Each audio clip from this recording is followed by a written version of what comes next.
Energy transfer করে, আর আমাদের সিনিয়ররা অফিসে এনার্জি ট্রান্সফার করছে, আর বাড়িতে যখন যাচ্ছি পাড়ার বন্ধুরা নেগেটিভ দিচ্ছে, পাড়ার বন্ধুরা নেগেটিভ দিচ্ছে। স্ট্রেঞ্জার করে স্টেশনে দেখেছে বন্ধুরা, পাড়ার ছেলেরা দেখেছে, লোকেদের কাছে বলে দিয়েছে মাসুদ কি কাজ করে, মাসুদ তো স্টেশনে লোক ধরে বেড়ায়, স্টেশনে লোক ধরে বেড়ায়, ওই কাজ করেও। যেই দিনকে আমি ওখানে প্রথম দিন, একদম সপ্তাহে প্রথম দিন, যেই দিন আমার বন্ধুরা আমাকে বলে তুই নাকি স্টেশনে লোক ধরিস, ওই দিন আমার কাছে জবাব ছিল না। আমি ওদেরকে বোঝাতে পারিনি যে কেন মানুষের সাথে কথা আমি বলি। আজকের আমার বন্ধুরা বলে ভাই তোর তো অনেক সম্মান এখন দেখতে পাই, তোকে নিয়ে অনেক ছেলেমেয়েরা পোস্ট করে। আজকে দেখি, সেই দিনকে দেখলাম তুই বাড়িপুরে দাঁড়িয়ে আছিস মার্কেটে, তোকে কতগুলো ছেলে মেয়ে ঘিরে ধরে তোকে দেখলাম হ্যান্ডশেক করছে, দেখেছিস? ভাই তোর ব্যাপারটা এখন আলাদা। কালকে আমার ব্যাপারটা আলাদা ছিল, আজকেও আমার ব্যাপারটা আলাদা। কারণ কালকে আমি মানুষের কাছে যেতাম, আজকে মানুষরাই আমার ঘিরে ধরে।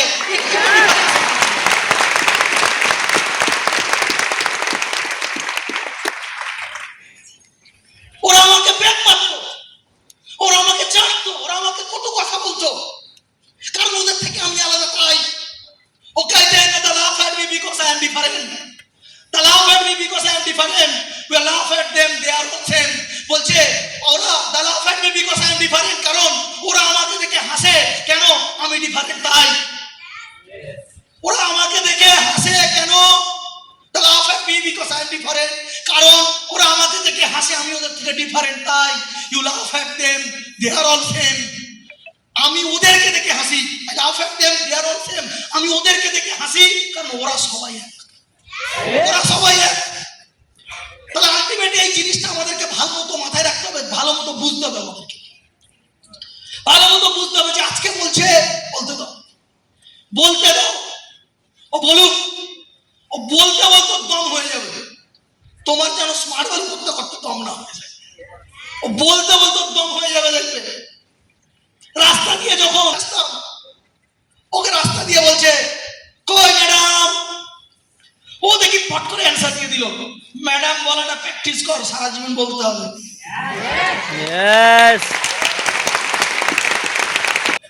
যারা আমাদেরকে প্যাক করতো, ওদের বাবা মারা সম্মান দিয়েই কথা বলে, ওদের বাবা মারা সম্মানের সাথে বলে বাবু ভালো আছো, বাবু ভালো আছো, বাবু তোমার কাজকর্ম ভালো চলছে, হ্যাঁ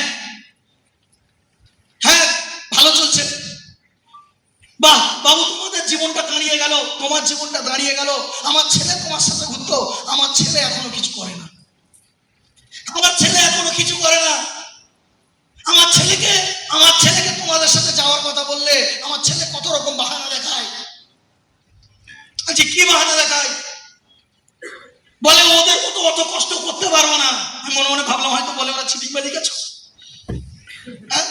কারণ পাড়াতে তো আমাদের একদম মার্ক হয়ে আছে, মার্ক। আমরা কারা? আমরা চিটিংবাজ। আমাকে যখন কেউ এসে, আমার মাকে যখন ওরকম কেউ বলতো, প্রথম আমার মাকে বলতাম গোটা দুনিয়াতে সবাই চিটিংবাজ, আমার ছেলেও চিটিংবাজ। চিটিংবাজেরই দুনিয়া, ভালো মানুষের কোনো দাম নেই, ভালো মানুষের কোনো নাম নেই, ওর জন্য ভালো মানুষ হবে না আমার ছেলে। ও বলেছে চিটিংবাজ, ও বলেছে চিটিংবাজ, মাকে শিখিয়ে দিতাম আমি। কিন্তু আমি তো জানি আমি কি, আমি তো জানি আমি কি। আজকে দিনে দাঁড়িয়ে একজন গভর্নমেন্ট প্রতিশ্রুতি দিয়ে সেটা রাখে না, প্রতিশ্রুতি দিয়ে রাখে না, বাট স্মার্ট ভ্যালুর একটা 20 বছর 25 বছরের ছেলে হাজার হাজার মানুষের লাইফ চেঞ্জ করে দেয়।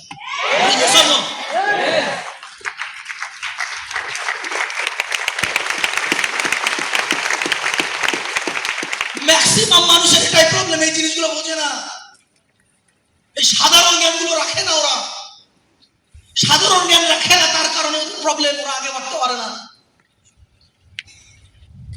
সাধারণ জ্ঞান রাখে না, রিয়েলিটি এটা, বাস্তবতা এটা। আজকে স্মার্ট ভ্যালুর মধ্যে ক্ষমতা আছে যেটা দেশের গভর্নমেন্টের মধ্যে নেই, স্মার্ট ভ্যালুর মধ্যে ক্ষমতাটা আছে। ম্যাক্সিমাম মানুষ গরিব কেন থাকে? গরিব ম্যাক্সিমাম মানুষ গরিব থাকে বিকজ অফ ওদেরকে, ওরা গরিব মেন্টালিটি, ওদের মেন্টালিটি কেমন বলছে, ছোট ছোট মজা মস্তি লোভের মধ্যে পড়ে যায়। ছোট